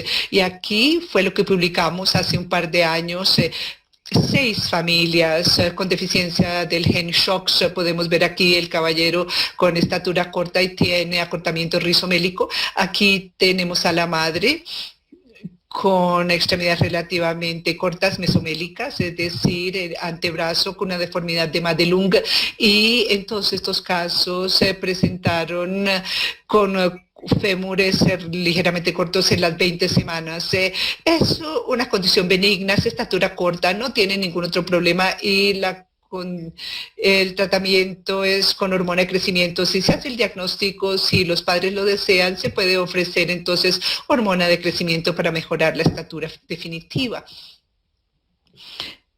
Y con menos frecuencia también puede haber un niño que tiene, o un feto que se presenta en el examen de las 20 semanas con huesos largos cortos y que tiene displasia congénita espondiloepificiaria. Son bebés que suelen tener un mentón pequeño en el examen de 20 semanas, este mentón pequeño y los huesos largos cortos es una condición dominante. Warwick Davis, un actor muy famoso que nos ha ayudado mucho en nuestro grupo de displasias esqueléticas tiene la displasia congénita espinodeficiaria, su mujer tiene achondroplasia, y vemos que son de más corta estatura que los de achondroplasias, el enanismo, pero no la forma clásica. Tienen también miopía, paladar hendido y también problemas ortopédicos severos debido a que es espondiloepificiario, afecta las epífisis de los huesos largos y la columna, también dolor y problemas de cadera. Y las manos son normales. Si ven las manos normales en el examen, eso les puede ayudar. Y finalmente, el retardo del crecimiento intrauterino es la causa más común de huesos largos cortos en el tercer trimestre, y también puede haber hipospadias y genitales ambiguos. Y las pistas aquí son que los fémures son un poco cortos, no muy cortos. Hay modelación normal y miniaturización normal de los huesos. Puede haber evidencia de insuficiencia placentaria con Doppler anormal, y también hemos visto personas que han tenido enfermedades durante el primer trimestre y ha causado como un retardo desproporcional del crecimiento. Los Doppler son normales, pero probablemente alguno de ellos haya tenido varicela, y los Doppler del bebé son normales, pero los huesos largos son cortos. Unos niveles bajos de PAP-A en el examen del primer trimestre pueden ayudar a determinar si es placentario. Y la pista más importante es la circunferencia abdominal, que suele ser pequeña en estos fetales, aunque el perímetro cefálico esté normal. Entonces, las pruebas durante el embarazo para las displasias esqueléticas, las herramientas que tenemos, si pensamos que es achondroplasia o achondroplasia tanatofórico, el DNA fetal libre y FGFR3 nos ayudan muchísimo. Si no pensamos que sea una de esas tres condiciones, entonces probablemente tengamos que hacer biopsia de vellosidades coriónicas, amniocentesis o muestra de sangre fetal. Si es tarde en el embarazo, si tienen una idea más clara, por ejemplo, si la pareja ha tenido un bebé anteriormente con displasia esquelética, pueden hacer una sola prueba genética para mirar el gen que ustedes saben puede ser la causa de lo que sospechan. Sin embargo, si no tienen ninguna idea de cuál es la causa del problema óseo, y en St. George tenemos mucha suerte en el Reino Unido de tener el trío fetal rápido para mirar exomas clínicos, y la displasia esquelética es más alta en este grupo. Pero hay que tener cuidado, hay que leer los informes con mucho cuidado, porque no es raro ahora que haya variantes de significado desconocido, y tenemos que tener cuidado en interpretar estos resultados. Los cromosomas y el arreglo de hibridación genómica comparativa no ayudan mucho en esta situación. Por favor, piensen en hacer pruebas después del embarazo si hay una interrupción o un óbito fetal, almacenen el ADN. Si no es una terminación quirúrgica, ofrezcan un postmortem. Si no quieren un postmortem, por lo menos radiografía. La mayoría de estos se pueden diagnosticar en radiografía. Si el bebé nace vivo, entonces nosotros como genetistas clínicos participamos, hacemos estudios esqueléticos, decidimos qué pruebas hacer, hacemos un solo gen si sabemos lo que es. Si no sabemos, hacemos un exoma, o en el futuro haremos genoma. Pero sí les advierto que a veces se necesitan años para nosotros poder hacer finalmente el diagnóstico, y ya hay algunos casos en que no tenemos el diagnóstico. Realmente no he hablado de esto, pero por favor recuerden que si las mujeres tienen una displasia esquelética, obviamente tenemos que pensar en el manejo de ellas, y un parto de emergencia si tienen problemas respiratorios con un bebé de tamaño normal, entonces tienen que remitirlas a medicina materna. Y finalmente los puntos clave, algunos mensajes que quiero dejarles. Si olvidan todo, por favor recuerden estas cosas.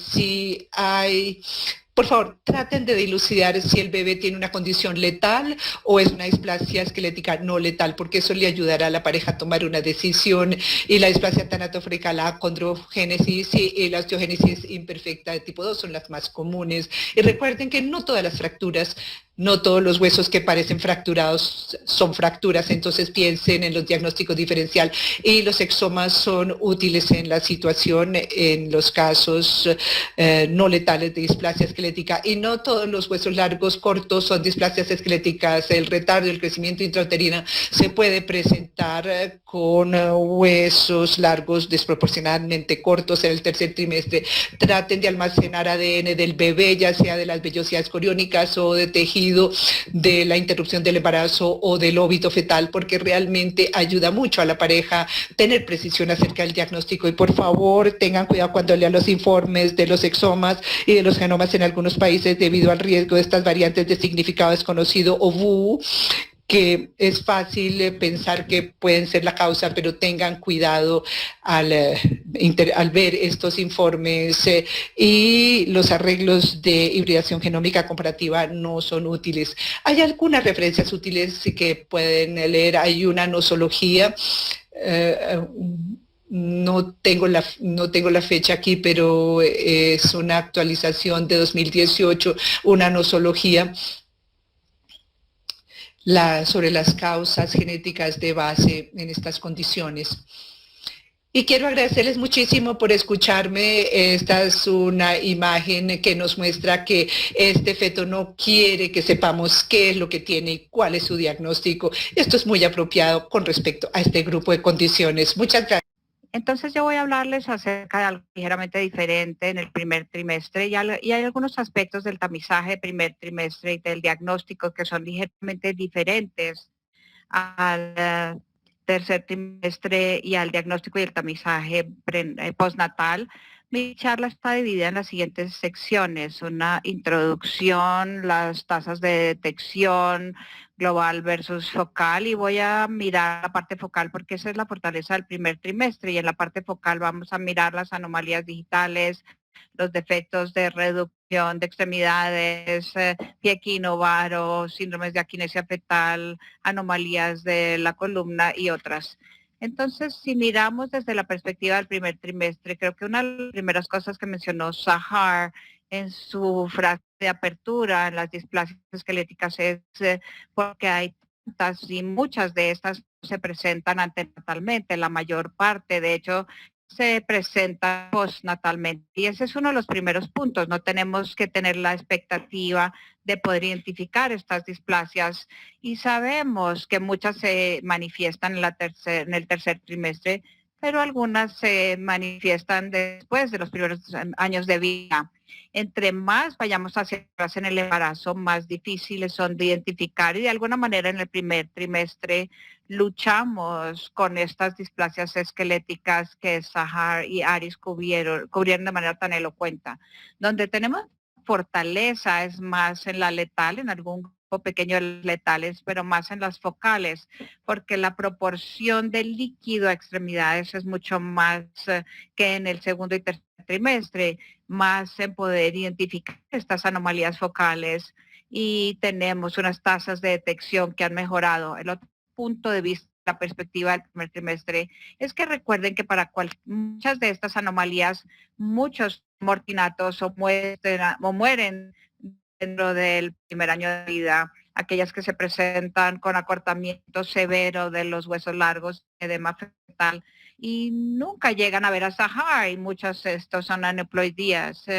Estos no son de significancia en el segundo y tercer trimestre, pero el primer trimestre sí juegan un papel importante en términos de diagnóstico de extremidades cortas en combinación con otras anomalías que no tienen importancia de la displasia esquelética, sino más bien de un onfalocele o de hendidura facial. Así que me van a decir, Simon, ¿cuál es el punto de tratar de tamizar en el primer trimestre estas anomalías esqueléticas? Porque no se puede ver el esqueleto. Y yo puedo decirles, de hecho, sí se puede ver el esqueleto. El esqueleto, bueno, la osificación, la descripción de los huesos, la morfología. Y yo diría, esto está bien descrito, y si miran el esqueleto hay que prestarle atención. Podemos mejorar la tasa de detección, especialmente para las anomalías letales. Si miramos, los huesos osifican a través del embarazo, y eso se vuelve difícil porque esa osificación está en sus etapas tempranas, y la caracterización o tratar de mirar Si uno mira un panel de un solo gen o múltiples genes, va a ser difícil el primer trimestre porque es difícil tener el fenotipo de la anomalía de las displasias esqueléticas. Estamos limitados.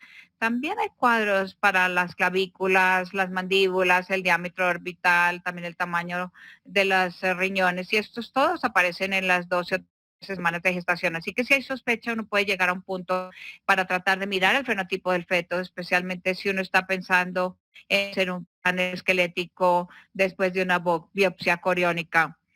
Y la cosa más importante, si tacho todo esto y digo que hay una sola cosa que quiero que recuerden, es tomar la longitud femoral a las 12 o 13 semanas de gestación. Y eso de hecho debería ser parte de la biometría. Si miran las guías ISWOG, después de la longitud cronocaudal, cuando llegamos a las 12 o 13 semanas, hay que tener el diámetro biparietal, circunferencia de la cabeza y también la longitud del húmero. Y si están midiendo los fémuros, si llegan mañana por la mañana a trabajar, el fémur debe estar cercano a 1 centímetro. Así sí que tienen un fémur de 5, 4 milímetros, 3 milímetros, están pensando en displasia esquelética.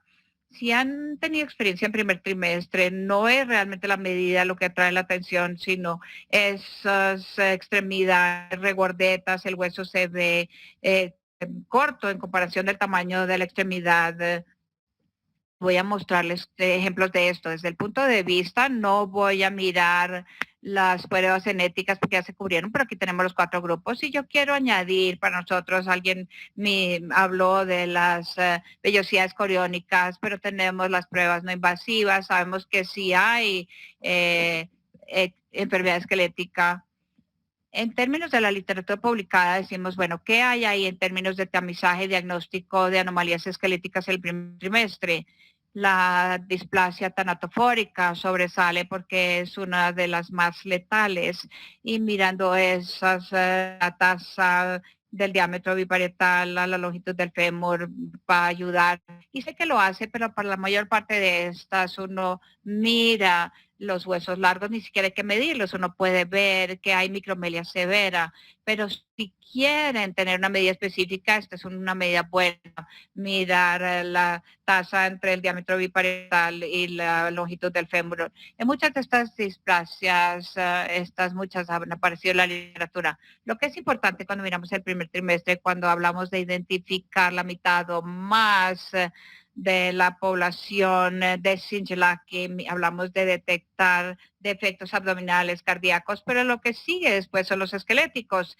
Y el punto, Prashant, que hiciste tú al principio de este seminario esta tarde, es que somos muy buenos de alguna manera en identificar que hay un problema esquelético. Lo que no hacemos tan bien es el clasificarlo.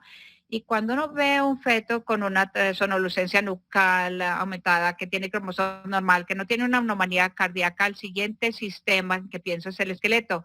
Viene justo después del cardíaco. Entonces tenemos aneuploidía cardíaco esquelético en una situación donde tenemos una sonolucencia nucal aumentada. Ahí hay que medir la longitud femoral, medir el húmero, y si encuentran que caen por fuera del primer centil en el primer trimestre, ahí comenzaría a mirar los otros huesos largos acortados. Y como hablamos acerca del secuenciamiento de exomas, ustedes en el Reino Unido tienen un servicio donde tienen resultados en 2 semanas. En la literatura publicada se ofrece el servicio en el primer trimestre de este secuenciamiento de exomas en el primer trimestre, series de 16 anomalías esqueléticas, identificando 10 de las 16 por secuenciamiento de exomas. Entonces veo que esto es pronto, vamos a poder ofrecerlo, especialmente en el grupo donde se conocen el bebé anterior. No espero la amniocentesis a las 17, se hace la biopsia coriónica y el secuenciamiento exómico porque es mucho mejor. Si miramos la charla en términos de la clasificación de trastornos esqueléticos, me gusta siempre mostrar esto porque este es un libro de texto estándar de imágenes fetales mostrando la nomenclatura internacional de trastornos de hueso. Este tiene 7 u 8 páginas de esto, pero lo que pueden observar si miran estas páginas, que todo está en fuente 9, es que cuando uno ve eso quiere pasar a la siguiente página, pero la siguiente página hay más de lo mismo. De alguna manera esto es deprimente desde el punto de vista prenatal, pero la forma en que yo lo veo es estos 3 grupos en el primer trimestre, el letal, el no letal y el focal. y realmente caemos en los no letales. En el focal es donde tenemos la fortaleza. Estas pueden ser para extremidades altas, bajas y anomalías de huesos focales. Y voy a mirar estas con ustedes, pero aquí voy a parar y voy a parar a compartir con ustedes. En el Reino Unido, 100.000 pacientes tamizados. ¿Cuántos de estos tienen displasia esquelética? Y de alguna manera sí me gusta mirarlo, me gusta dividirlo por la mitad. En la parte superior, en la mitad superior de acá, tenemos 81% que presentaron con anomalías focales. En la parte inferior tenemos los que tienen displasia esquelética global. Y si miramos estos, podemos dividirlos entre los letales y los no letales. Así que cuando miramos estos números de 14 y de 12 de una población de 100.000 tamizados, estamos mirando para los letales de 1 en 8.000 y para los no letales 1 en 8.000, así que conjuntamente 1 en 4.000. Así que para un hospital público como el Mercy, donde trabajo, que son 5.000 partos al año, yo veo una displasia esquelética una vez al año. De alguna manera esto es lo que hace que sea tan difícil, es tan raro, no solamente lo raro, sino que hay tantísimas y tantos tipos diferentes. Como dijimos, en los datos de Sahara están más actualizados, 480, y ahí es donde tenemos el desafío. Me gusta incluir esta diapositiva porque es un estudio que nunca pasaría al comité de ética hoy en día, pero es un estudio en donde los pacientes fueron aleatorizados en dos grupos, de una imagen a las 12 semanas, una a las 18 semanas y nada más. En la imagen de anatomía. Y en esta población tamizada, el 35% de las anomalías esqueléticas se detectaron en el primer trimestre. Así que si tenemos presión y esta es la única imagen anatómica y se hace una imagen completa, las tasas de detección aumentarían. Este es un estudio publicado, pero el mensaje importante, esto se publicó en el BJOG. Aquí tenemos un estudio, un solo centro de 15, de remisión terciaria, y este es un mensaje importante, que la caracterización parcial fue lo único posible con ultrasonido el primer trimestre, con análisis morfológico de las extremidades, el tórax, el cráneo, especialmente los dedos, que es difícil. Y eso es lo que hace que sean tan difíciles, especialmente cuando uno está mirando tamizaje genómico amplio. La limitación que tenemos el primer trimestre es que no podemos tener el fenotipo y siempre va a haber limitaciones, sin importar qué tan buena se vuelva la genética.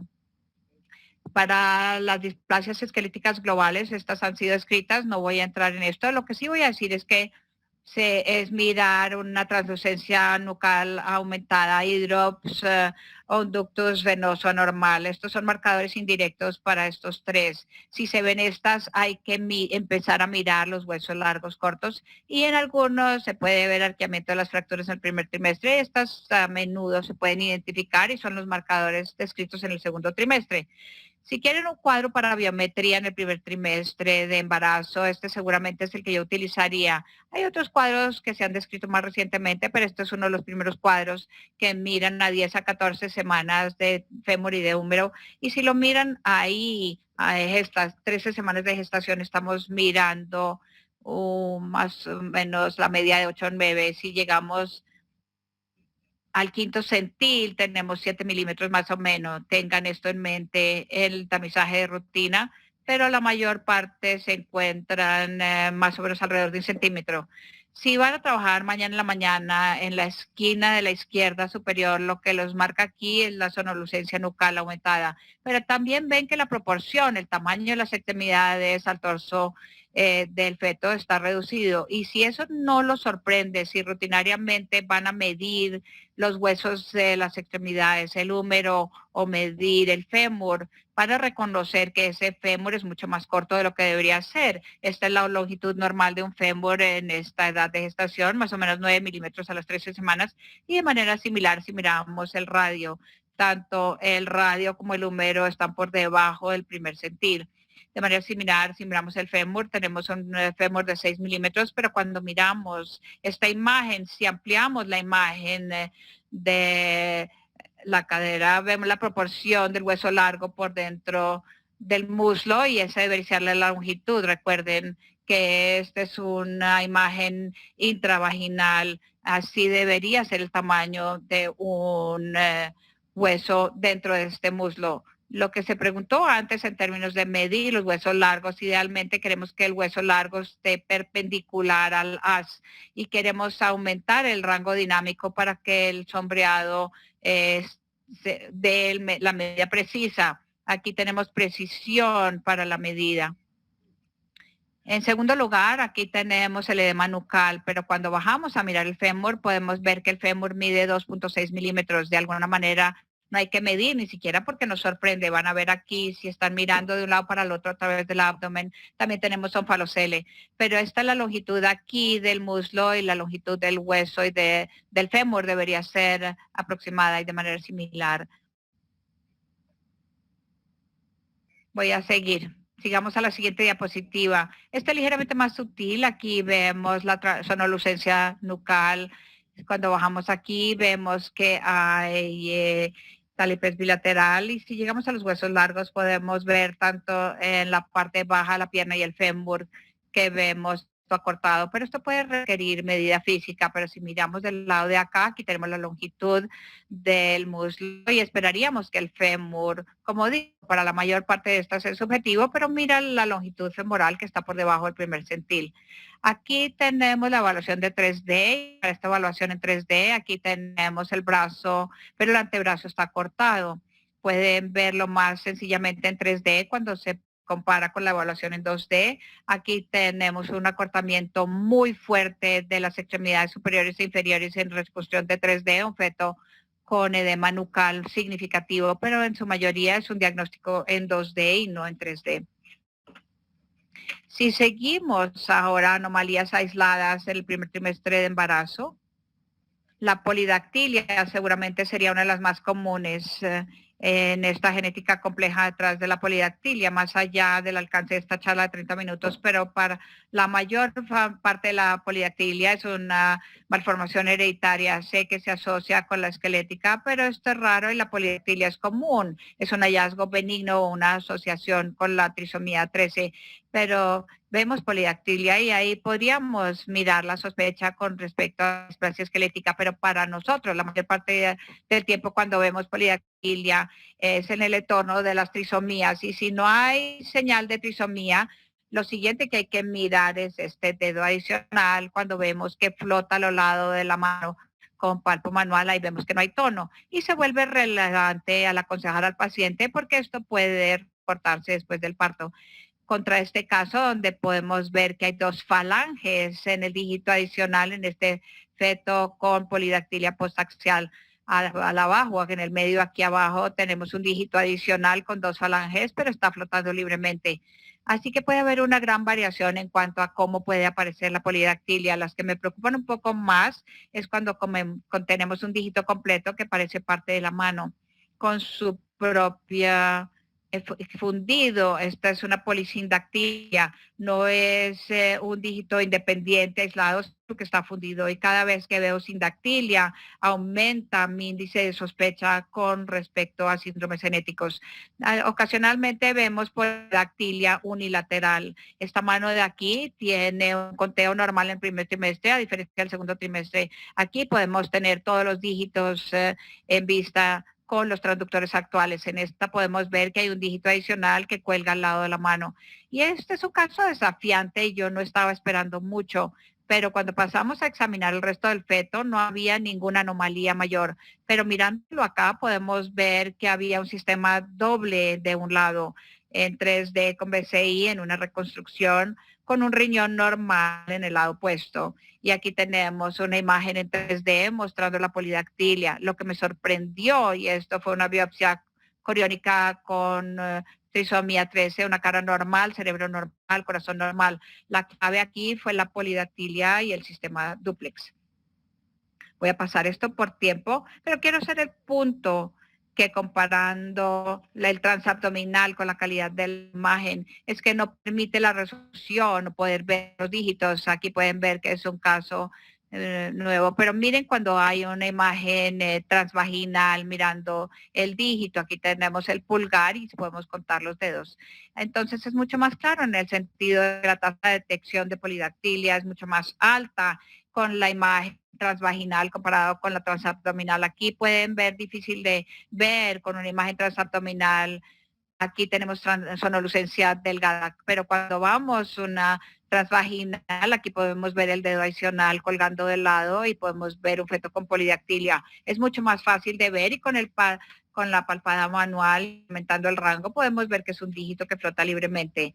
Lo que me preocupa mucho más cuando se ve polidactilia es en el torno de la parte preaxial. Cuando se ve polidactilia preaxial, hace que uno sospeche muchísimo más que estamos mirando un síndrome genético, así que miramos los dos huesos de aquí, las falanges de aquí, parte del pulgar y lo vemos mucho menos frecuentemente, pero cuando se ve, da la posibilidad de un rango de síndromes genéticos. No se debería tratar de la misma manera que se trata la polidactilia postaxial. Después tenemos polidactilia de los pies, que siempre es más desafiante. Cuando miramos en el caso de acá, de un pie que muestra un dígito adicional comparando con primer trimestre, que es mucho más difícil es primer trimestre. Cuando miramos polidactilia en el primer trimestre, lo que miramos son puntos y contamos los puntos a través. Es casi imposible para muchos de estos poder identificar entre polisindactilia o polidactilia. La otra clave que podría ser dañina el primer trimestre es que al ver simplemente que el pie es amplio, ancho al nivel de los dígitos, si uno puede distinguir, uno debería sospechar. Y en esta situación de acá, si ven encefaloceles, recuerden mirar los dígitos tanto de manos como de pies, porque la polidactilia de los pies y de las manos, aquí tenemos un bebé con Meckel-Gruber, aquí los riñones son el hallazgo más pertinente en Meckel-Gruber, el hallazgo más pertinente, pero aquí también teníamos encefaloceles y aquí tenemos los dígitos. Así que estoy diciendo que es difícil, pero es posible. Después tenemos oligodactilia, estamos mirando oligodactilia aquí, podemos ver este feto acá con 3 dedos y con un pulgar, y este es en más imágenes del mismo paciente, vemos el pulgar y 3 dedos, y aquí tenemos la imagen del mismo feto. Como Sahar mencionó cuando estábamos preparando antes de iniciar el seminario, es que en un escenario como este vemos un feto, especialmente en el segundo trimestre, con restricción de crecimiento, recordar a Cornelia de Lang en estas situaciones donde hay oligodactilia. Y uno más severo, aquí tenemos un feto con un pulgar y solamente 2 dígitos aquí. Es una forma más severa de oligodactilia. Aquí lo que preocupa más, porque aquí puedo ver el pulgar, no puedo deducir si hay dígitos o no, porque son sin dactilia. Y apenas veo eso, me vuelvo más, sospecho más, y esto es parte de ecterodactilia, síndrome ectodermal, ya veo la protuberancia de una hendidura facial. Cuando vemos esto, hay que pensar en ectodactilia y síndrome ectodermal. Aquí tenemos otro ejemplo, volviendo a los pies, pueden ver la hendidura del pie en el primer trimestre, un pie de primer trimestre en la esquina izquierda en esta misma imagen. El feto de acá, pueden ver ectrodactilia y miramos la cara fetal. Y cuando llegamos a la cara fetal podemos ver esta hendidura facial con descontinuidad del labio y un problema en el mandíbula. Aquí tamizamos el microarreglo cromosómico buscando la mutación de TP63. Pasando de ahí a los defectos de reducción de extremidades, creo que las tasas de detección están aumentando en la última década, de 100,000 de Singelaki a 75% de estas que se identifican en el primer trimestre, así que ya le ganamos al segundo trimestre tamizando los defectos de reducción de extremidades, y el rango va de una extremidad ausente. Aquí pueden ver un tejido rudimentario en el hombro izquierdo comparado con el otro lado. Este es el antebrazo, el brazo, ven los dedos individuales, pero cuando rotamos en el eje de la Y pueden ver que hay un antebrazo que falta. La biopsia coriónica fue normal, la paciente decidió continuar con el embarazo. Aquí tenemos el mismo paciente. Aquí pueden ver un dedo rudimentario, apenas 2 dedos presentes salen del hombro en el mismo feto a las 21 semanas de gestación. Pasando en menor grado de severidad, aquí vemos el húmero a ambos lados, tenemos un antebrazo y una mano del lado izquierdo, pero cuando regresamos al húmero de este lado podemos ver que tenemos apenas un antebrazo rudimentario. Y si vemos la imagen en 3D, aquí es donde 3D ayuda porque tenemos la tasa de líquido a tejido. y desde el punto de vista del paciente entiende mucho más esto que otra imagen. Tenemos un antebrazo con un dedo rudimentario al final del antebrazo. Pasando hacia abajo por el brazo tenemos el radio y el cúbito, pero si miramos el radio y el cúbito vemos que no hay mano. En contraste tenemos una mano con 5 dedos en el lado contralateral de manera similar en una imagen que muestra un brazo, antebrazo y mano. Y después llegamos al lado opuesto. Aquí vemos el antebrazo, pero no tenemos mano al final del antebrazo. Y cuando vemos cualquiera de estas anomalías es importante ver si hay evidencia de banda amniótica, especialmente alrededor de la imagen no invasiva. El primer trimestre se ven estas bandas amnióticas y cuando se mueve la extremidad como una telaraña se puede ver la banda moviéndose. No siempre se presenta así, en pequeña proporción. Aquí tenemos una imagen de no invasiva. Se ve el fluido dentro del saco amniótico reducida, es como un balón roto, pero cuando se aumenta el cine loop es que cada vez que los brazos y las piernas se mueven, la membrana se mueve también. Este es el mismo paciente aquí, 13 semanas de gestación, 3 semanas más tarde, y ahora ya pueden ver la sindactilia o lisindactilia, la mano acá, cuarto y quinto fusionados y tenemos 2 dígitos más. Ahora miramos el síndrome de Madelung, deformidad radial. Aquí vemos una situación en donde tenemos una deformidad de flexión fija de la mano sin pulgar y sin radio. Esto es típico. El cúbito puede estar, pero también normalmente es hipoplásico o ausente. ¿Y por qué lo veo de manera tan diferente? Porque tiene una asociación muy fuerte con aneuploidía y con síndromes heréticos, a diferencia de las anomalías anteriores. Para la mayor parte de estos son eventos vasculares o banda amniótica. Para Radial Ray o Madelung, este no es el caso. Un estudio poblacional grande en 2013, más o menos de 138 números, un número grande de casos, solo 13% verdaderamente fueron aislados. Así que hay que tener esto en mente para llamar al genetista a principio, porque son indetectables en el primer trimestre de embarazo. Aquí tenemos un número de apariencia normal, vamos al radio, un radio ausente, vemos el cúbito acortado y aquí solamente se ven 4 dígitos sin pulgar a la vista y esa es la apariencia típica. En el mismo feto tomamos un 3D con BCI estático, vemos el antebrazo acortado, aquí tenemos el cúbito acortado y solamente 4 dígitos. En el caso número 2 también pueden observar que hay un falocele y esa deformidad de flexión, pulgares ausentes y un hueso de antebrazo, el cúbito acortado. Cuando los ven hay que buscar evidencia de malformaciones asociadas. Aquí en la esquina derecha, deformidad de flexión fija. Aquí también había un defecto de la pared abdominal anterior. Cuando se ven estos, también es importante chequear el resto de las extremidades. Puede haber parte del síndrome de aquinesia. Esta es una deformidad de flexión fija en un feto con una imagen a las 10 semanas de gestación y vuelve la paciente a las 13 semanas. Pueden ver los brazos en esta posición fija con una deformidad de flexión fija a un solo lado. Un caso muy raro, pero que Sahar mencionó, es el síndrome femoral facial. Solo se reportan pocos en la literatura mundial. Importante es buscar anomalías asociadas y hay muchas en la cara fetal y en otros sistemas orgánicos y se identifican en una imagen. Aquí tenemos un feto a 12 semanas y 4 días de gestación con una translucencia delgada. Si miramos en sagital no se ve nada de observar y después cuando barremos el transductor mirando la sección transversa vemos un fémur de apariencia normal que ocupa 7/8 de la pierna, pero cuando vamos al lado contralateral vemos una apariencia completamente diferente del fémur del otro lado. Aquí bajamos a la esquina derecha inferior para más detalles. Aquí mostramos que el feto tiene retrognatia. Después, cuando vemos que hay una apariencia muy anormal del fémur de este lado, parece casi arqueado, pasamos a una imagen intravaginal y aquí vemos un fémur acortado. Puede ser acortado, puede estar ausente con un fémur normal del lado contralateral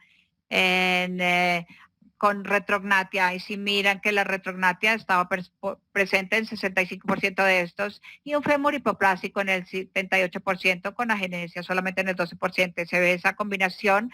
Y si Sahar, si estoy en lo correcto, dijeron que no haya que no había mutación genética identificada para esta anomalía. Llegamos a la imagen intravaginal y ven la diferencia, pueden la calidad de la imagen en la intravaginal. Este parece un fémur de trimestre, del segundo trimestre, pero este es a las 12 semanas de gestación.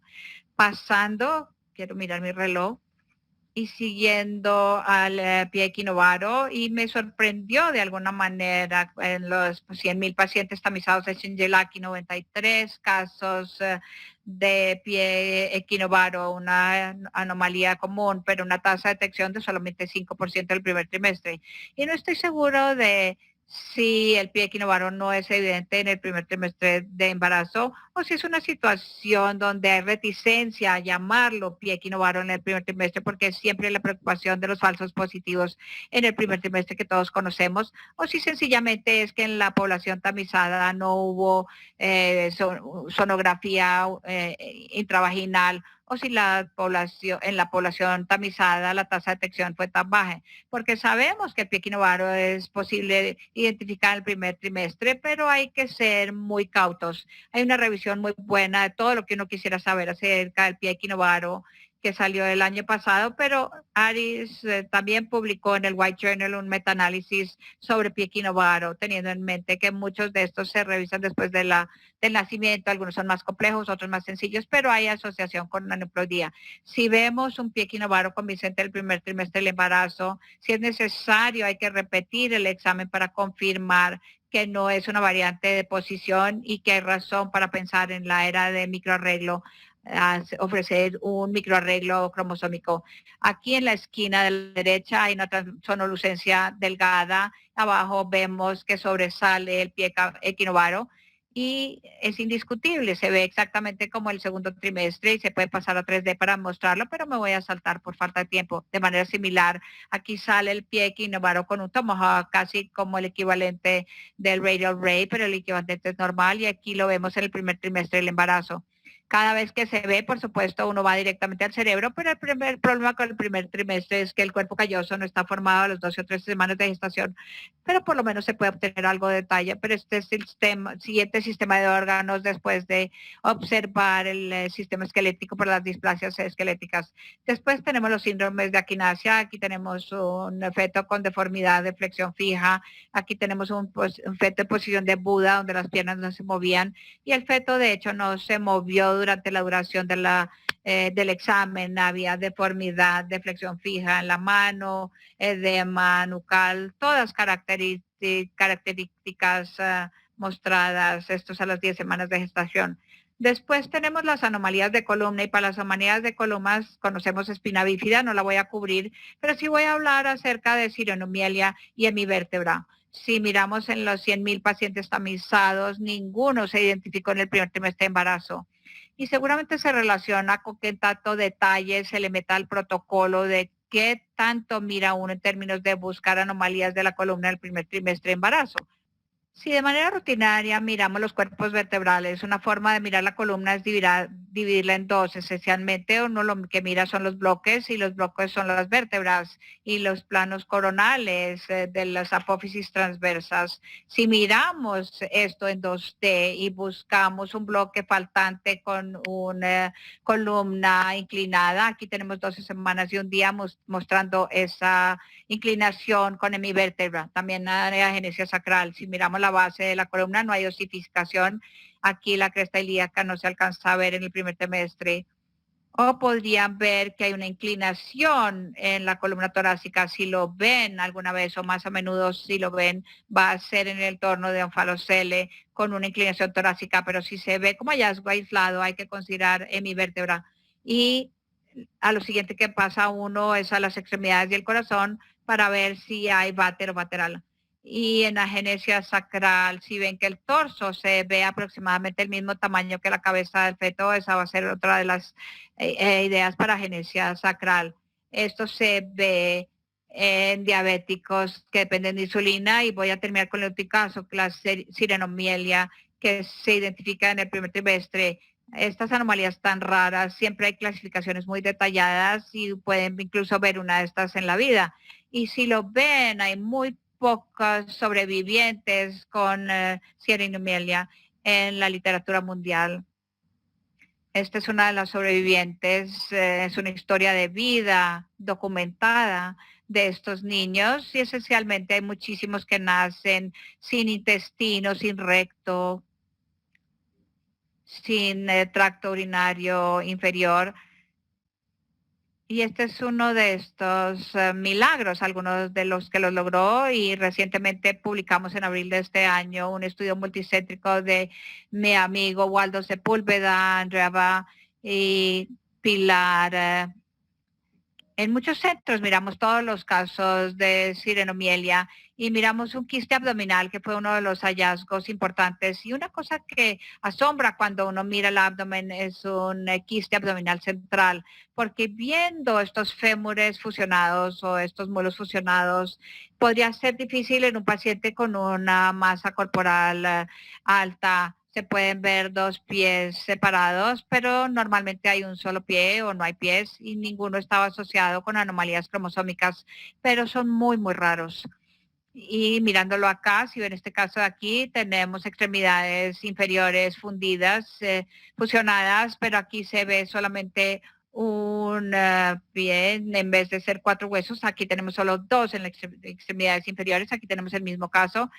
En la esquina izquierda o superior, el mismo paciente en una gestación de gemelos dicoriónicos. Los 2 fémuros están yuxtapuestos y aquí tenemos una extremidad con un solo pie. Hay diferentes tipos de sirinomielia. En resumen, el primer trimestre, creo que seguramente el mensaje en el primer trimestre es que para displasias esqueléticas letales sí creo que podemos identificarlas con por lo menos una proporción significativa. Con el avance en la genética podemos ofrecer pruebas no invasivas para algunos y ofrecer pruebas genéticas invasivas para las no letales. Creo que todavía hay muchos desafíos por delante. Creo que una de las preocupaciones que yo tengo en todo esto, en algún sentido podría ser el elefante dentro de la sala, es que cuando los pacientes tienen edema nucal aumentado y huesos largos acortados, cuando sabemos que hay un problema esquelético, es que muchos pacientes desean no continuar con el embarazo y los que sí deciden terminar el embarazo, no hay post-mortem como árbitro final a diferencia del segundo trimestre. Eso me preocupa el primer trimestre. De alguna manera no hay una descripción fenotípica de cuáles fueron los hallazgos, así que uno no sabe qué era lo que había y eso se vuelve importante para otros embarazos y como Sahar mencionó, hay que almacenar el ADN o este tejido fetal en solución salina para análisis posterior. Este es un mensaje muy importante de todo esto. Lo que es muy prometedor del otro lado es que si es posible en el primer trimestre, cuando nos acercamos más a evaluaciones rutinarias de la longitud femoral y del húmero, vamos a mejorar y comenzar a pasar a los no letales y en el era del secuenciamiento de exomas y un secuenciamiento completo de exomas. Hay muchas cosas buenas en el futuro, pero hay que balancearlo en el VOUS cuando miramos las descripciones fenotípicas limitadas en este primer trimestre. Les agradezco su atención.